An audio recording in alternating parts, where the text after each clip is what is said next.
Hey, music fans, of course, in particular, rock fans, welcome to the Musical People and Journeys show, MPJ. This is a single album review. It's taken from our main show, where we review a whole bunch of albums, and this month is pretty exciting. We've got the likes of Kasabian, Five Finger Death Punch, Machine Head, Panic at the Disco, Silver Sun Pickups, Muse, and I promise you some really cool surprises of bands that you've never heard of, because it's all part of the journey.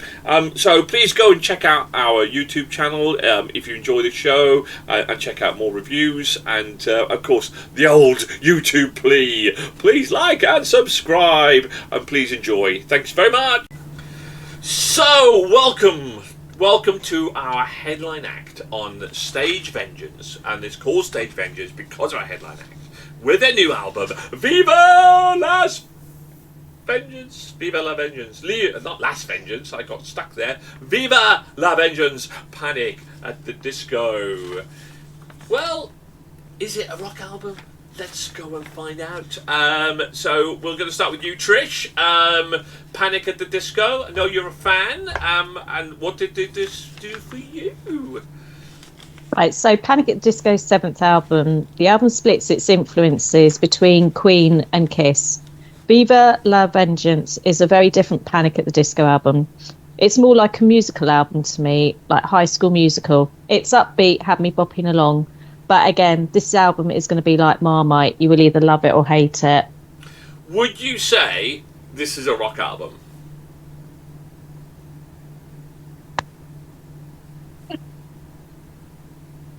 No. No. Would you say, based on their previous stuff, that this is anywhere near what they've been in the past in terms of the rock genre?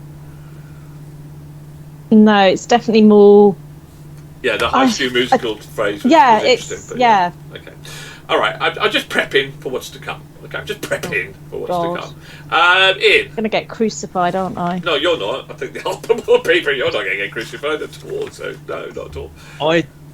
I think it's really interesting you asked those questions, Nigel, because I was really looking forward to this album, Panic at the Disco.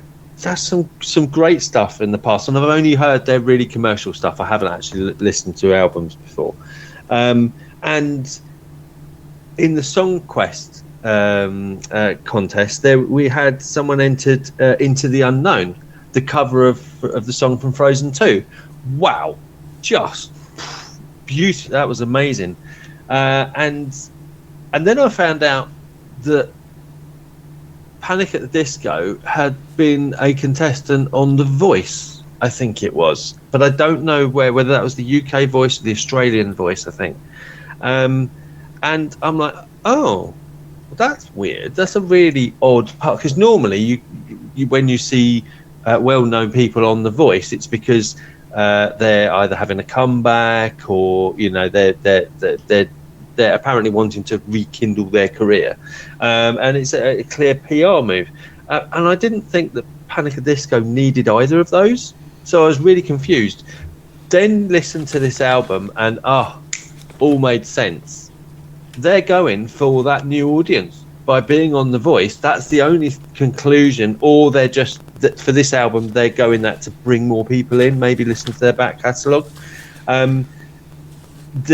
His voice is phenomenal, but it's really high and screechy in places. I put down there, he's got a fantastic range, because he has, but a very poor quality range. So the quality of his voice is much reduced than the parameters of his capable range. I thought that there at times it was kind of like a Green Day tribute. I agree with Trish with the Queen influence in there as well.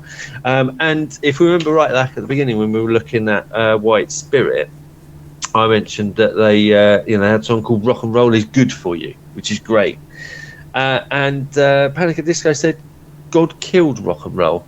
Well, we know that's not true, because Kiss and whoever it was before, can't remember the band, told us that God gave us rock and roll. And I think God killed rock and roll? No, Panic at the Disco killed their own rock and roll, I think, by this album. Right, well, let's sharpen those knives a little bit more, shall we? Paul! Okay. Viva Viva La Vengeance sounds like a band that has tried to mash an early Elvis Costello, Squeeze, and other class rock bands and given it a modern pop rock theme. That person is American singer Brendan Eyre, with Panic at the Disco being his solo project, since he is now the only remaining member of the band. It is weird and a refreshing take on nostalgic classic rock. I really like this album on first listen for that reason. However, it's after a number of listens, the album kind of outstays its welcome. It's not to say that I won't welcome it back. It's just that the guessing game of who has been imitated on what songs runs a bit thin after a number of listens. And guess what? I'll probably find myself yearning to listen to Nordic Union or Volbeat just one more time. And following up on Ian, I can't think of anyone who's been on Voice that has had any sort of success from being on there. I might be mistaken, but even the winners I haven't heard of again. So no. The Voice is the best song contest on TV by a mile. Yeah. As a singing contest, it's the best contest on TV. And yet nobody ever gets commercial success from it. Yeah. Following on, and it's just so frustrating. Yeah. But there we go. But, So, I mean, to clarify, they have previous celebrities come on as a contestant. They don't normally tend to go on well. I think it's just a PR thing along the series along the way. So, yeah. Dave. So, yeah, I mean, I've been quick before to call out albums that I didn't think were necessarily rock albums, but I didn't really have much of a problem where this one was concerned. I mean, yes, it's definitely on the softer side of rock, but I would probably still class it as a rock album. Interesting what Ian said about the God Killed Rock and Roll, because if I was Kiss, I would definitely be getting my lawyers to listen to the beginning part of that song, because there's definitely influence there without a shadow of a doubt. Yeah, without doubt. Yeah. Absolutely. It's got elements of pop punk, so I can kind of see what Ian was saying with the Green Day thing, but it's all too dramatic. It's like a bargain basement version of Queen. That's the effect that they're kind of going for, but they don't pull it off half as well as what Queen did. Can't fault the musicianship, though. There is there is good music there, but I'm sure fans of the band will like it, but yeah, it's not really my sort of thing.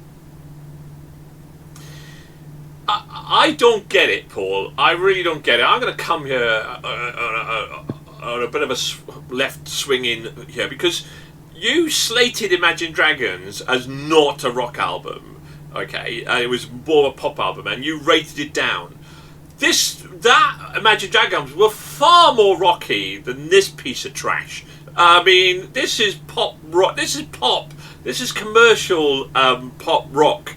Yeah, I wouldn't even describe it as rock. I would definitely the least rock album that we have had on this show. The least rock album. And Imagine Dragons was far more rockier than this album. Far more rockier. And so I don't get it. I just don't get it. I think how can you say Imagine Dragons was a pop album, but this wasn't?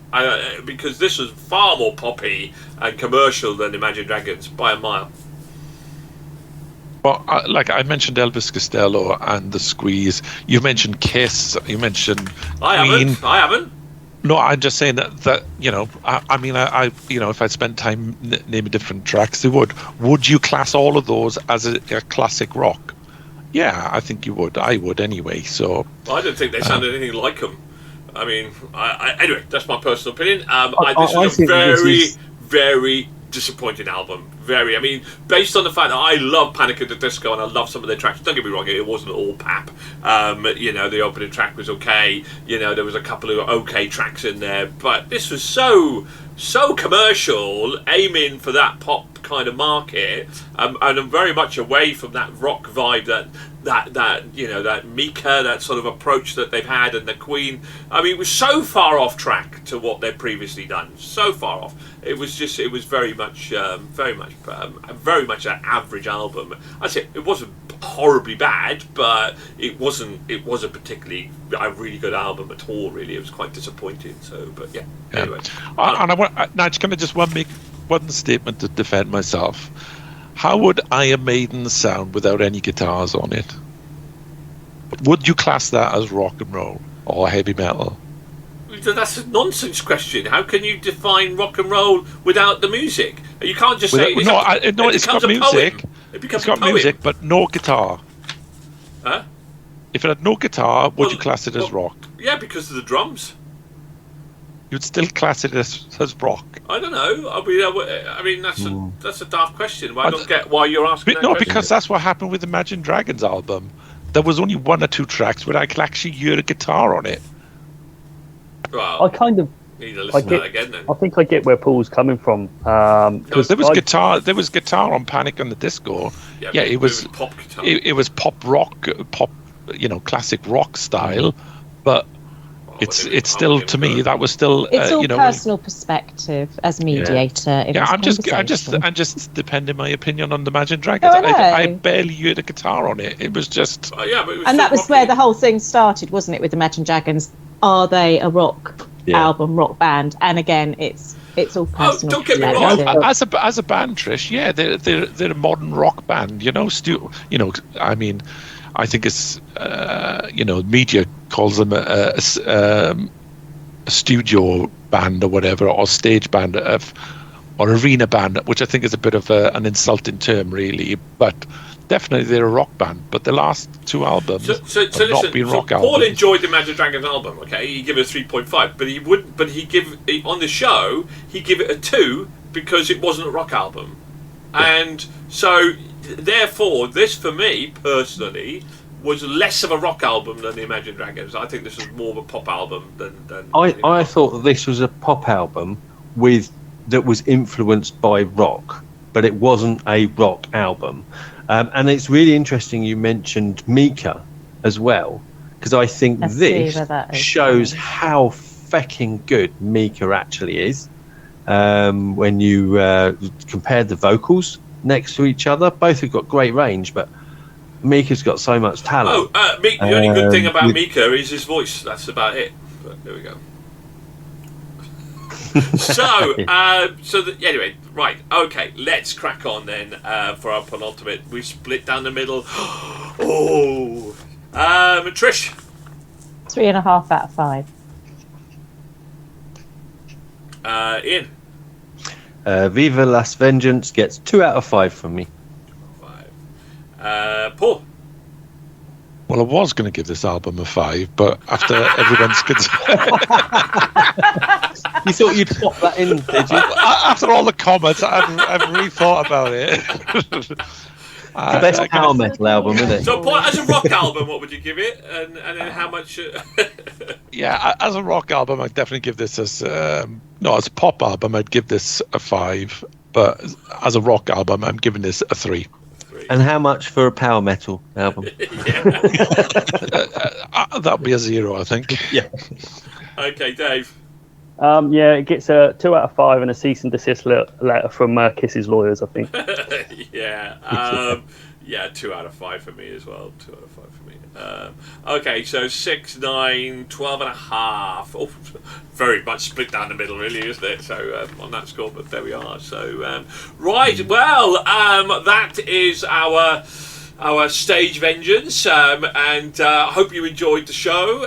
Tune in, please go to our channel, please like and subscribe, and hope you enjoy the next stage, which is Stage Chaos. We will be breaking out and doing single album reviews as well, but needless to say that we are celebrating a new Hall of Fame from the festival, which was Nordic Union and Animalistic, which scored 22 points and was our album of the festival. Thank you very much for giving up and dedicating your time to listening to 7 or was it 8 albums? Because I know we did listen to I Prevail, which we moved, of course.